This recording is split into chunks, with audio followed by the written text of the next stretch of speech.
Okay, so today we're jumping right into it, right into this set of materials. It's all about this return to a small town called Wind Gap, Hmm. and what's really striking right away is the vividness of these observations, right? Hmm. But also the feeling that something's not quite right, something unsettling about this place. Yeah, it's not just everyday stuff we're seeing. It feels like these excerpts are from something bigger. We're meeting these key characters and getting these hints about tensions, big events, stuff that really seems to matter to this town, to how it works, how it feels. And at the center of it all is Camille. Going back to Wind Gap, Hmm. you really get the sense that this isn't just a quick visit, right? Hmm. It's like she's been away for a long time, and boom, she's right back into these complicated family relationships. Hmm. And there's this undercurrent, this feeling, this like, Vibe. Like something's off, but nobody's talking about it directly. exactly, yeah, like the town itself has this secret, this heavy, tragic thing that it's Hmm. holding on to. So our mission here in this deep dive is to kind of unpack these first impressions, right? Pull out the threads that matter, figure out what's really going on in Wind Gap and why it should matter to us. What really jumped out at you? I think it's that contrast. Like, we get the normal stuff, but it's right next to something really disturbing, like the Mhm. breakfast scene. It's so detailed. Alan's clothes, his weird eating habits, and then bam, this family tension, Amma saying these unsettling things. It's like normal life in Wind Gap is this really thin layer over something way more messed up. Okay, let's get into that breakfast scene. Even the setting feels important, right? This formal dining room, mahogany, it's like a stage for this awkward interaction. And Alan, with his white pants all creased, that pale green shirt, he's like, Like he's trying way too hard to look perfect. yeah, Yeah. exactly. And the eggs, milky, that rubber yolk. It's a detail, but it's so off-putting. Uh-huh. And then Camille, she notices the table legs, right? She even thinks about something that happened before. You just know there's history there. And Alan completely avoids the topic. It's so tense. Even Gayla, the housekeeper, is a bit strange. Mm. That vulpine face, the mismatched teeth. It adds to the atmosphere, doesn't it? Like something's a bit off-kilter. Yeah, definitely. Then Camille comes in. Chicago me, she calls herself. More confident, more direct. But even when she tries to talk normally, there are these hints, these references to the past, like her mom saying something about Camille's turbulent adolescence. Is that about self-harm, grief over her sister, teenage rebellion? We don't know, right? It's just hanging there. It makes you wonder, right? About her past, this town, this family. It's clearly all tangled up in what's happening now. Then Emma comes in. Like she's timed it perfectly for maximum impact. Kisses her mom, greets Alan, then kicks Camille under the table and laughs. It's more than just sibling rivalry, right? It feels calculated. Yeah. There's an edge there. Like when she calls herself Cinderella and Camille the evil stepsister. It's supposed to be a joke, but you can tell she's serious about her mom's affection. It's like she's testing Camille, seeing where she fits in. And then it escalates so fast. Mhm. Out of nowhere, Amma says, I wish I'd be murdered. And her mom's reaction is instant, dramatic, like she's performing grief. Then this weird conversation about Amma being greedy, even though she's adored. It's like they're Yeah. speaking in code, It right? is like we're missing something. And that word greedy, it's like Alma wants something, needs something that even being adored can't give her. Then there's what she's wearing, a maiden cloak she made from a sheet. She's going to play Joan of Arc and be burned in the forest. That's creepy enough on its own, but then her mom freaks out. Yeah. She connects this game to the two girls who were murdered. It's like the outside tragedy is suddenly right there in their house. Yeah, it brings it home, doesn't it? This thing that's happening in Wind Gap, it's not abstract, it's real, and it's terrifying. And the whole scene is just dripping with tension. Her mom's flashing her diamond ring like an SOS. She keeps trying to steer the conversation towards something pleasant, but it keeps coming back to these unsettling topics. And Camille's leaving, but it's unclear why, unclear when. It's like this family is about to explode. Just a snapshot, right, of this family, but also of Wind Gap, trying to act normal, but just barely holding it together. And that leads us to the tragedy that's hanging over everything, the murdered girls. Adora's reaction is a lot. She says she knew them well, she's super upset, but Camille immediately calls her out. But you didn't really know them, she says. It's a key moment, right? Like, Right. Camille's not buying into the performance. Exactly, she's seeing through it, which makes you think she's probably seen this before from her mother, this over-the-top reaction. Then there's the mention of Anne Nash. First, Adora says she drowned, then corrects herself. Strangulation. And the Keen girl. And Adora says she's having a harder time than other people. Then she storms out and Alan starts whistling. It's almost comical. Yeah, like he's completely oblivious. And Camille just thinks, there she goes again, making it all about her. Like every tragedy has to be personal for Adora. It's a pattern, isn't it? Yeah, for sure. Then we learn about Camille's sister, Marion. She died, and Adora shut herself away for a year. This ivory floor in a room, all these important visitors. It's like she's curating her grief, putting it on display. And Camille wasn't even allowed in the room. It's like she's controlling the narrative, even in her own suffering. Exactly. So Camille's not just back in Wind Gap for family stuff. She's there to work, to report on these murders. She's got a deadline. And you can see her journalist brain clicking in. She summarizes the Ann Nash case. Yeah. No witnesses, strangulation, missing bike, probably knew her killer. It's like she's trying to make sense of it, be logical. She's trying to apply her training right to this case that feels anything but logical. But then the Natalie Keene murder throws everything off. Killed in broad daylight. Doesn't fit the pattern. And then there's that eyewitness, James Capisi. He says he saw a woman. And Camille's immediately uneasy. She thinks maybe it was a feminine man or someone transgender or a young person. Because statistically, women don't usually do this kind of thing. She's thinking about the bigger picture, right? Yeah, she's not just taking the eyewitness account at face value. She's bringing in her knowledge, her experience. And the victims seem random. Neither girl was particularly beautiful. Different social circles, not even friends, except for this vague viciousness that Vickery mentioned. And the hitchhiker theory gets shot down immediately. It's like the cops are grasping at straws. No connection, no motive. It makes it even scarier, right? Like if it could happen to them, it could happen to anyone. And Camille's getting frustrated. She feels her own thoughts getting messed up, tangled with her past, her own prejudices about Wind Gap. That's why she wants to talk to Richard Willis, someone from outside, someone who can be objective. She keeps telling herself it's a job, but it's obviously more than that. She needs that distance, right? Someone who can see things clearly without all the baggage. She finds Richard at the diner. It's actually a kind of lighthearted scene, almost like they're co-conspirators.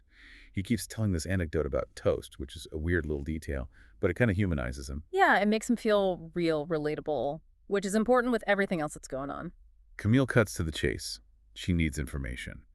But Richard, instead of talking about the murders, he pulls out this criminal profile of Wind Gap, going back to 1927. That's a long history. He's thinking big picture, right? Looking for patterns, connections to the past. And what he finds is messed up. 2 teenage girls in 1975 found near Falls Creek, wrists cut. Ruled a suicide, even though the knife was missing. And they said it was because of a homosexual attachment. It's like they just wanted an easy answer, even if it was based on prejudice. It shows how much things haven't changed, right? How Wind Gap might be hiding its secrets, its darkness. And then it gets personal again. Camille realizes she knew one of those girls, Faye Murray. Richard tells her about Faye's life, and it's awful. Bullying, sexual abuse, her mom's suicide. And Faye trying so hard to fit in to prove she wasn't gay. It's heartbreaking. And it really shows how cruel this town can be, how people use each other's secrets. Then they make this deal, information for information. On the record, Richard says, we haven't ruled anyone out. Locals, outsiders, everyone's a suspect. But off the record, he admits he has no clue. It's a classic game, right? Cops and reporters trying to get what they need without giving too much away. And they disagree about the hitchhiker theory. Plus, Richard says he can't get through to Vickery. Doesn't exactly inspire confidence in the investigation, right? And then Richard asks Camille to tell him everything she knows about Wind Gap. He knows she has the inside scoop, even if it's painful for her. He needs her local knowledge, her perspective. He knows she's the key. And Camille is so resistant to this place. The place my sister died. The place I started cutting myself, she says. It's not a happy homecoming for her. It's a place of trauma, of pain. On the surface, it seems like she had a decent childhood. Everyone loved her mom. She was this perfect figure, the cake topping of Wind Gap. But under that, there's all this darkness. Adora's strict upbringing, the teenage pregnancy, the mystery surrounding Camille's father, a fake name on the birth certificate, Adora refusing to say who he really was. And Camille was raised as Alan's kid, but he wasn't a real dad. It's messed up. So much hidden, so much unspoken. It's like a breeding ground for secrets and dysfunction. Then there's Marion, a sweet series of diseases, Camille calls her. Always sick, in and out of the hospital. And Adora, during all this, she was pulling out her own eyelashes, and Camille kept them secretly. It's such a bizarre and disturbing detail. Yeah, like a sign of extreme stress, something really unhealthy in that mother-daughter relationship. And then Camille admits something really shocking. She says she felt relief when Marion died. Which, I mean, it's awful, but also Marion was suffering so much. It must have been a huge burden on everyone. It speaks to how bad it was, right? The whole situation. Next, we see Camille on Main Street. She passes the poultry shop and sees the chickens hanging there dead. It's a vivid, kind of gross image. And then she runs into Amma and her friends at this makeshift memorial for Natalie. They're being awful, stealing candles and flowers, even a teddy bear. It's like they have zero respect. It's chilling, like they don't even understand what death means. Amma starts taunting Camille, calling her the bastard of the family. And she's changed her look completely. It's like she's trying to provoke Camille, to get a rise out of her. And her friends are just as bad, making these crude jokes, not caring about the girls who died. It's like a competition, right? Who can be the most shocking, the most callous? Amma says, like, getting killed makes you popular. And it's just so cold. It sends chills down your spine. And Camille, you can see her struggling. She feels protective of Natalie and Anne, but she's also jealous of Amma. It's messy, all these feelings mixed up. It's understandable, right? Given her history, her family. She tries to use Adora against Amma, saying she stole from the memorial. But Amma immediately blames Natalie's brother, says he's the killer, a freak that it runs in the family. And she's so sure he wouldn't kill her. It's also twisted. Scapegoating, prejudice, zero empathy. It's a recipe for disaster. But Camille can see through it. She sees how desperate Amma is, how much she needs attention, even if it's negative. Yeah, it's like she's acting out, trying to fill some kind of void. Then, late at night, Camille calls her editor, Curry. We learn a few things about him. He commutes the opposite way from everyone else. He chose not to have kids. He got married later in life. These little details make him feel real, you know. Humanizes him, which is good because he's a voice of reason in all this chaos. He's warm, supportive. He can tell Camille's not getting anywhere with the official sources. He gives her advice, talk to the parents, get profiles of the victims, figure out what security measures are in place, talk to everyone, locksmiths, gun dealers, clergy, teachers, dentists. He knows how to do this. He's a pro. He knows where to look, who to ask. And he says something really chilling. Unless the police know a lot more than they're letting on, there's going to be another one, he says. This kind of guy doesn't stop after 2, not when it's this ritualistic. And then he mentions the missing teeth. That detail is so creepy. Yeah, it takes it to another level. This isn't just random violence. It's planned. It's deliberate. He calls Camille Cubby, which is kind of sweet. And he shares some off-the-record info. The cops think the killer is local, but he wants Camille to get it on the record to make it official. Facts are important, right?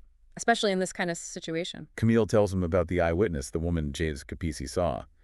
And Curry's skeptical. Doesn't fit the profile. Again, there's all this conflicting information, making it hard to see the truth. It's like a puzzle with missing pieces. And Camille feels like people resent her for being back in Wind Gap. It's just another layer of complexity in her relationship with this town. Curry asks her, "You doing okay, Preaker? You taking care of yourself?" He genuinely cares about her. Yeah, you can hear it in his voice. He knows this is taking a toll on her. And Camille admits, "This place does bad things to me. I feel wrong." It's such a raw moment. And Curry immediately says he'll pull her out if she needs to. He's got her back. That's a good editor, right? Someone who looks out for their reporters. So, stepping back from these materials, it's clear. Wind Gap is a town with a long, dark history. It's a place where the past hangs heavy, and now it's dealing with these 2 brutal murders. Camille's return is forcing her to face her own demons, her family's secrets, this town's secrets. And the investigation itself is a mess. Conflicting accounts, unreliable witnesses, this feeling that something truly evil is at play. And it's all connected, isn't it? Personal histories, family dynamics, the town itself. It's like this web of darkness. And we're left with all these questions. Who's the killer? What are the roots of this violence? How will Camille's past affect her investigation? Can she even handle being back in this place? And what did that eyewitness really see? It's a lot to think about. And it makes you wonder, how well do we really know the places we come from, the people we're connected to? What's lurking beneath the surface in our own lives, in our own communities? Thanks for joining us for this deep dive. Absolutely. Until next time. Bye.